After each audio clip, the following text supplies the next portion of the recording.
Hi everyone and welcome back to Computer Practice with Mr. H. Today we're going to do mail merge, and this is specifically for Computer Practice N5. However, mail merge do pop up in Computer Practice N6 as well, so you will also learn from this. Just to remind you guys, please remember to subscribe to this channel and click on the notification bell so that you can be notified of future videos that will be downloaded. Let's jump in. First of all, what is mail merge? Well, mail merge allows you to create one letter, and because you created one letter, you can then create more copies of that one letter based on the merge fields that you have entered into your first letter. That will allow you to then send that letter to different people. Now, what's important about mail merge is that it's divided into three parts. The first part is the data source file, and you will always have to start with your data source file. The second part is the main document, and the third part is the merged documents. I want to put your attention to this. You cannot create the main document if you haven't done the data source file first. Why? Because there's certain merge fields that needs to be inserted in your main document. You will not be able to do that if you didn't create a data source file. So these three parts are connected with each other, because in the third section you will not be able to merge your document if you do not have a main document, and you will not be able to merge if you in your main document you did not insert data fields or merge fields. So the three parts are separate, but they are connected with each other. You can't do mail merge if you haven't done all three parts. Okay, so Part 1, the data source file. Now there are two methods that we're going to discuss on how to create a data source file. There are other methods as well, but just for our sake we're just going to focus on two methods. The first method is using the mailings tab, which is in Microsoft Word, and the second method is again Microsoft Word, but actually creating an actual table. Alright, method 1, mailings tab in Word. In Microsoft Word, you have a mailings tab, or you have the tabs, and one of those tabs between references and review is the mailings tab. It allows you to then create a data source file by using select recipients. Type a new list. Sometimes after you've typed a list and you need to use the mailings tab again, you can then just use existing list because you have already created a list.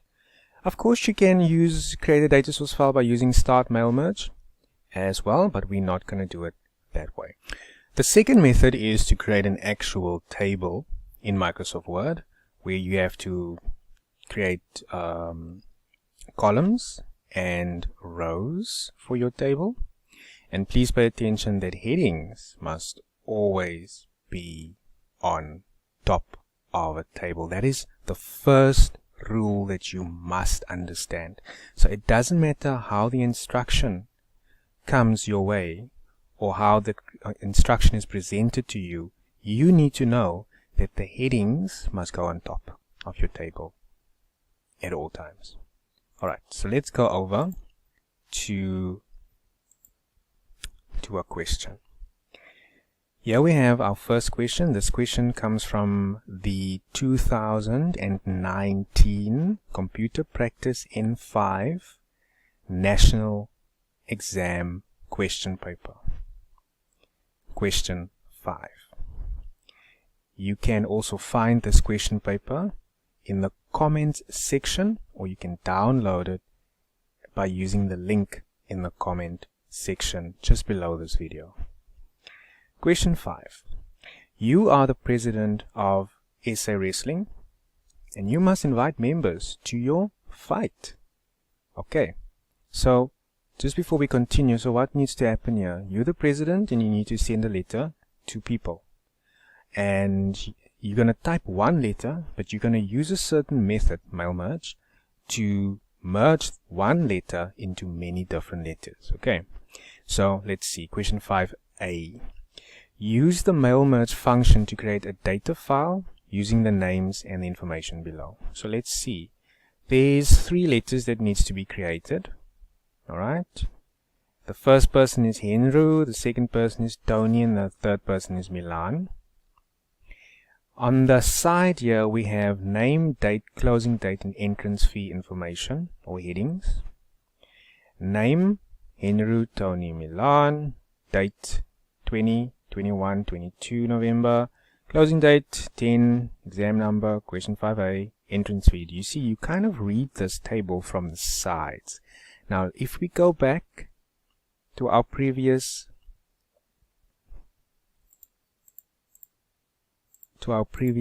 slide, we will notice that what was my first rule? Headings must always be on top of a table. It doesn't matter how your question is presented. You need to ensure that your headings is always on top. Alright. Now with that said, here is my information. And what we're now going to do is we're now going to go to Microsoft Word. And we're first going to apply method 1. Remember method 1? By using the Mailings tab.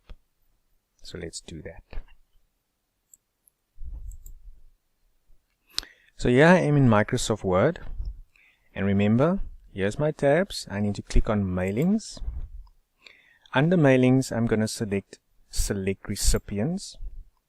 Type a new list.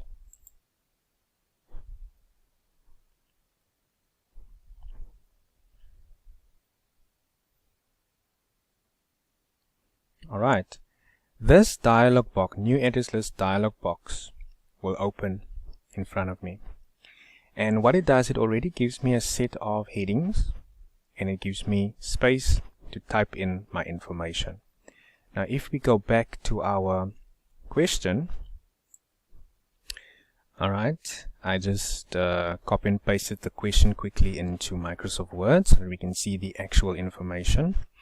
So remember, this will always be my headings. It doesn't matter on what side it is. You need to know that this is your headings, and eventually they become your field names. Now they need to be inserted into this dialog box over here. Alright. We do not, now let's see. The headings that we need to use is name, date, closing date, and entrance fee, isn't it? But if you look at the headings that's already here, they do not correspond with the headings that I need to use. Luckily, I have the option to customize my column headings.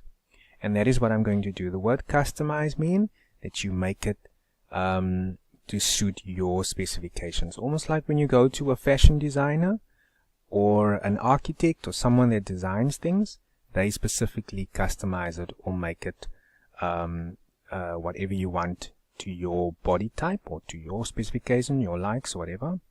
But anyway, let's click on customize columns. This another box appears.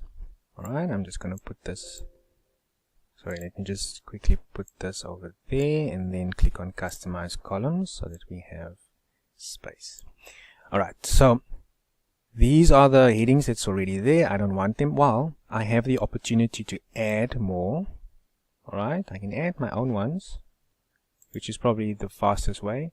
Or I can delete the ones that's already there. Or I can rename the ones that's there already.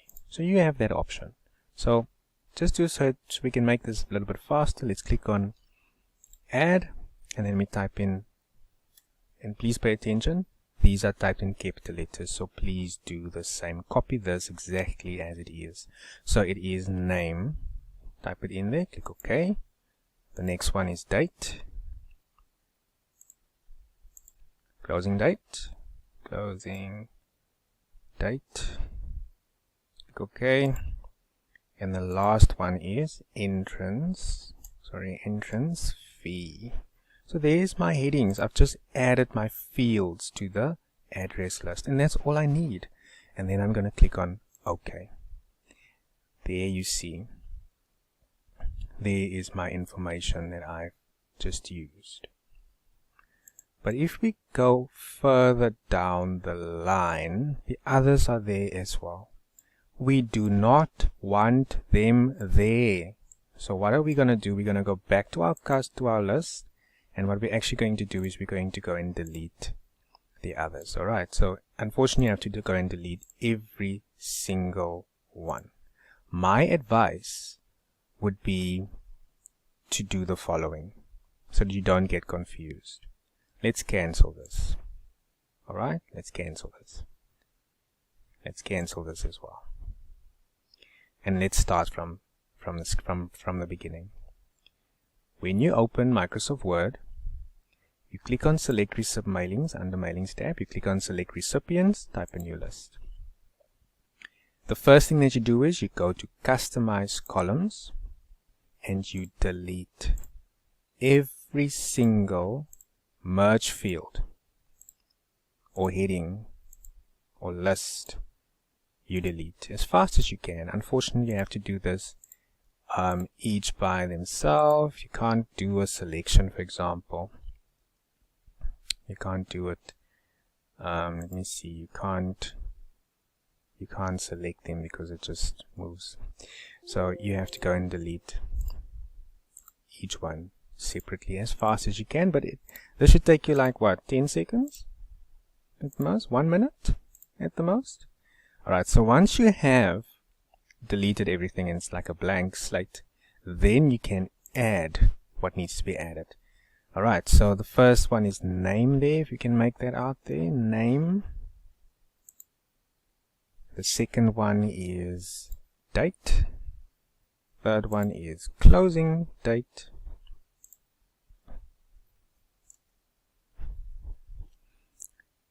And the last one, entrance fee. Alright, so there you go. Once you've added all of them, you can click OK. If you made a mistake in some way, you can of course rename if you made a spelling mistake, and please do fix spelling mistakes because they count as accuracy marks. And you can also move certain ones to the correct location where they need to be by using move up and move down.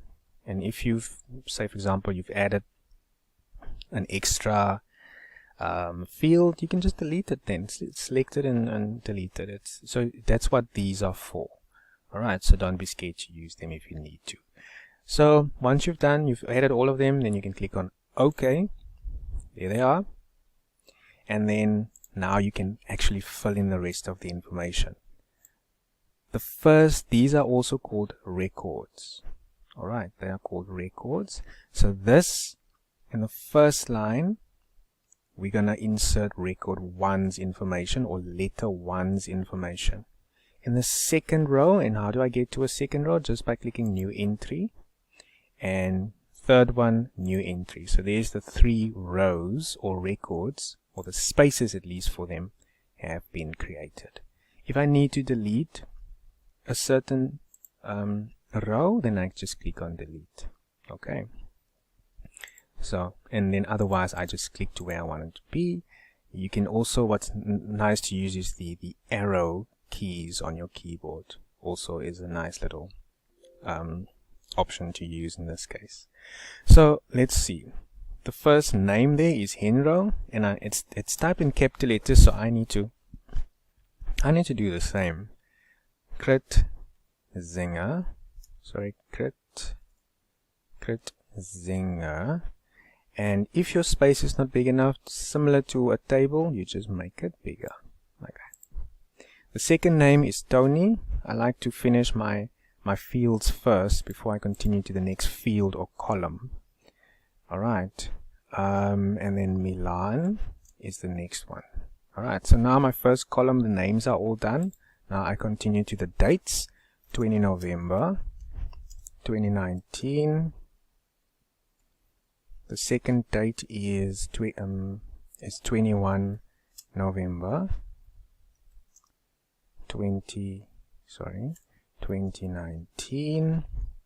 And the third one is 22nd November 2019. Alright. Closing date. Closing date 10 November 2019. The next information there is examine in letter 2, closing date examination number. Now what this means is you actually have to go and type in your examination number into that field. The reason for that is with a data source file, and you're going to see that later, you can't insert a header and a footer into a data source file. So the examiners has made provision for that.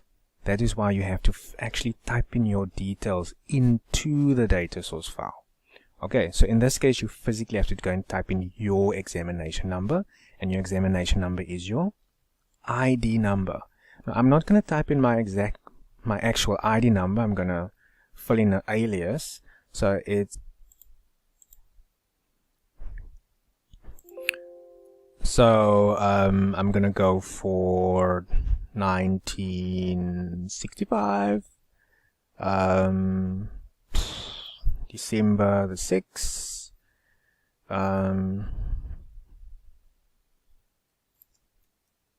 alright, so that's a fictitious ID number.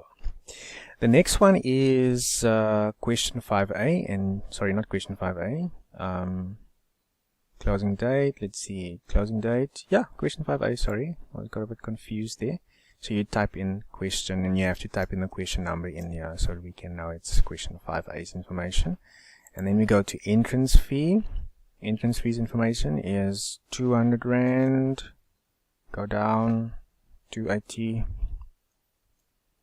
and the last one is 280 again. Alright, so I've just completed my data source file. Okay, so now I want you to pay attention. At this stage, you're going to click on OK. Alright. Let's just wait for it. A dialog box will open asking for us to save the data source file. Now you can, where do you want to save it? Okay. If you don't decide, if you just give it a name, let's say question 5a, and you don't specify where you want to save it.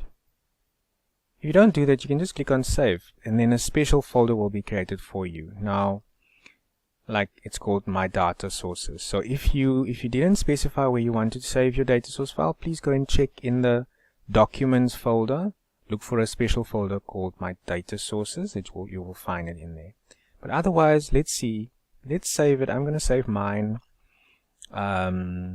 in documents. No, sorry, on desktop. Yeah, and I'm gonna create. I'm gonna put it in on the desktop just so that it's easier to find. So I'm gonna click on save.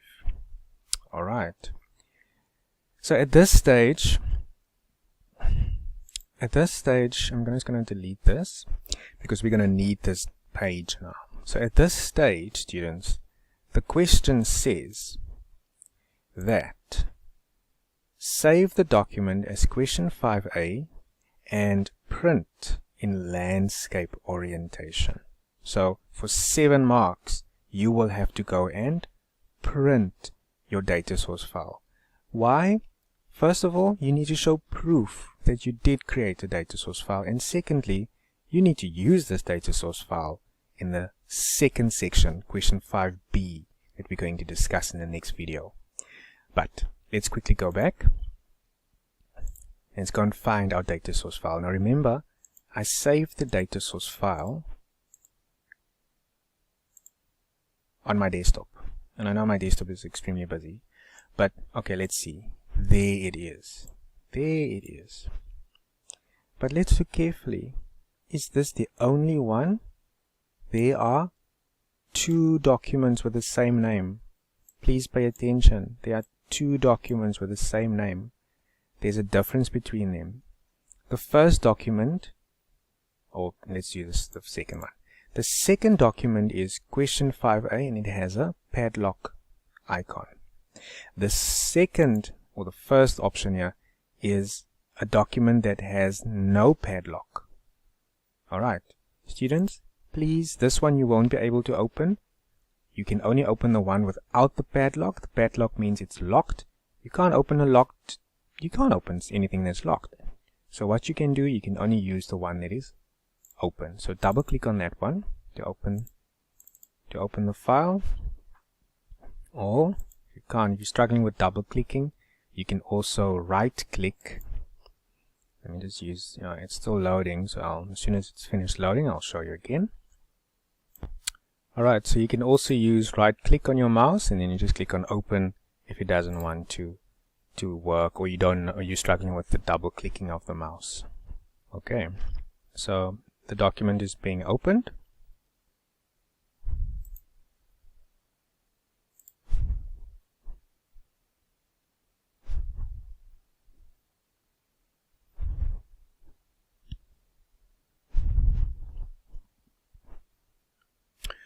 Alright, so the document is open. If you see a yellow bar somewhere around here, please click on Enable Content.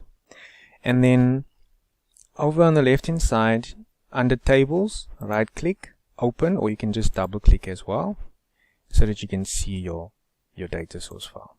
Before you can do anything, please make sure that all the content of your data source file is visible. You see there, the 9 is slightly cut off. So make sure that everything is visible by basically just making sure that all your columns are visible.